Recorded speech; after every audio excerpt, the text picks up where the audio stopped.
Selon Village de la Justice, cette infraction est punie de 5 ans d'emprisonnement et de 375 000 € d'amende. Code pénal art. 313-3. On peut distinguer deux grandes catégories d'escroquerie. Les escrocs vont parvenir à utiliser un moyen de paiement de la victime pour transférer des fonds depuis son compte bancaire vers celui d'un complice. Selon Cybermalveillance, Gouv, collecte de données à caractère personnel par un moyen frauduleux, déloyal ou illicite.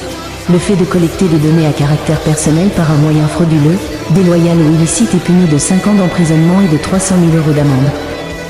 Selon Économie, Gouv, le délit de tromperie implique de tromper un contractant par n'importe quel moyen, y compris par l'intermédiaire d'un tiers, dans des contrats à titre onéreux. Selon Économie, Gouv, la tromperie, ou sa tentative, est punie d'un emprisonnement de 2 ans et d'une amende de 300 000 €, article L. Selon Justifit, l'auteur du délit d'abus de confiance par détournement de fonds est puni par le Code pénal, aux articles 314 à 1 et suivants, d'une peine de 3 ans d'emprisonnement assortie de 375 000 € d'amende. Selon Association et d'indemnisation victimes de France AIVF, le préjudice moral, définition et effet. Il peut toucher la victime directement et ses proches qui peuvent alors demander une indemnisation.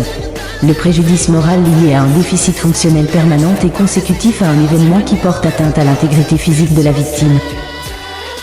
Selon Légifrance, le fait d'accéder ou de se maintenir, frauduleusement, dans tout ou partie d'un système de traitement automatisé de données est puni de 3 ans d'emprisonnement et de 100 000 € d'amende.